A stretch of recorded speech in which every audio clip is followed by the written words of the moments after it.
Welcome to Brinkley's Book Nook. Today I'm going to be reviewing Voyagers, Book 1, Project Alpha by D.J. McCall. Voyagers is a 6-book series. It is an advanced read and I love it so much I'm reading it for my second time and it's on my birthday list.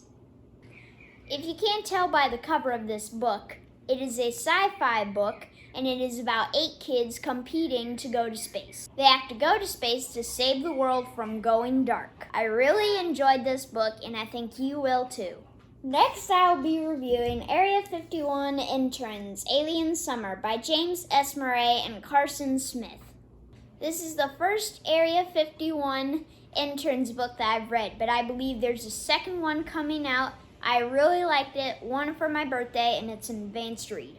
This book is about how aliens capture all these parents on Take Your Kids to Work Day, and they capture all these kids except for 4 kids, and these 4 kids have to save their parents from creepy aliens. Next, I'll be reviewing Aster and the Accidental Magic by Tom Pico and Karen Sack.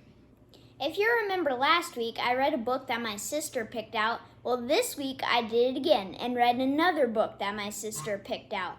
I liked it, but not enough for my birthday, and it is a graphic novel. In this book, there is this girl who finds out she is magical, and she meets these dogs that are doctors, and this little old lady who is the Queen of Summer looks after them, and there is this fox who is the King of Autumn who is ticked at the old lady, and it made absolutely no sense at all, but I still liked it. Next week, I will be reviewing Voyagers 2, plus a handful of other books to be determined. Now I'll read you my traditional Grimm's fairy tale.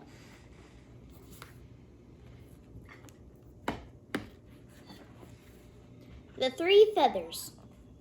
There was once on a time a king who had 3 sons, of whom 2 were clever and wise, but the third did not speak much and was simple, and was called the Simpleton. When the king had become old and weak and was thinking of his end, he did not know which of his sons should inherit the kingdom after him. Then he said to them, "Go forth, and he who brings me the most beautiful carpet shall be king after my death." And that there should be no dispute amongst them, he took them outside his castle, blew 3 feathers in the air, and said, "You shall go as they fly." 1 feather flew to the east, and the other to the west, but the third flew straight up and did not fly far, but soon fell to the ground. And now 1 brother went to the right, and the other to the left, and they mocked Simpleton, who was forced to stay where the 3rd feather had fallen. He sat down and was sad. Then all at once he saw that there was a trapdoor close by the feather. He raised it up, found some steps, and went down them. And then he came to another door, knocked at it, and heard somebody inside calling, "Little green maiden small, hopping hither thither, hop to the door, and quickly see who is there." The door opened, and he saw a great fat toad sitting, and round about her a crowd of little toads. The fat toad asked what he wanted. He answered, "I should like to have the prettiest and finest carpet in the world." Then she called a young one and said, "Little green maiden small, hopping hither and thither, hop quickly and bring me the great box here."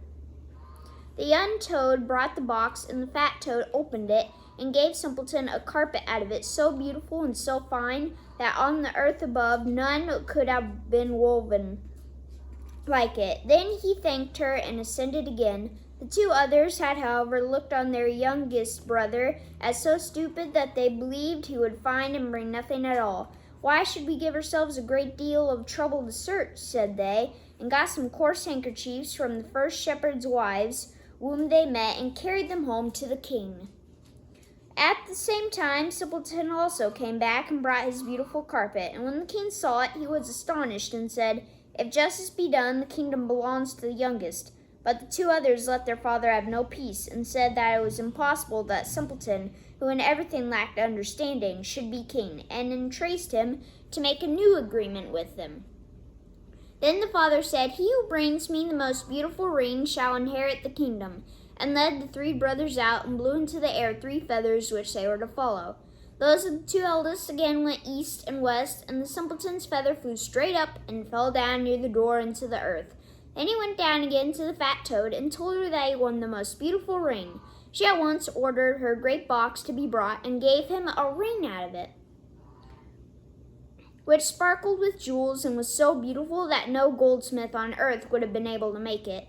The two eldest laughed at Simpleton for going to seek a golden ring. They gave themselves no trouble, but knocked the nails out of an old carriage ring and took it to the king.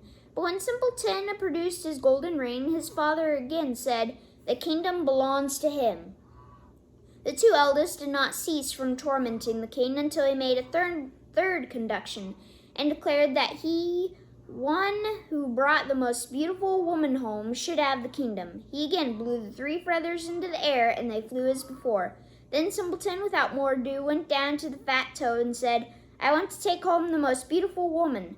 "Oh," answered the toad, "the most beautiful woman. She is not at hand at the moment, but still thou shalt have her." She gave him a yellow turnip which had been hollowed out, to which 6 mice were harnessed. Then Simpleton said quite mournfully, "What am I to do with that?"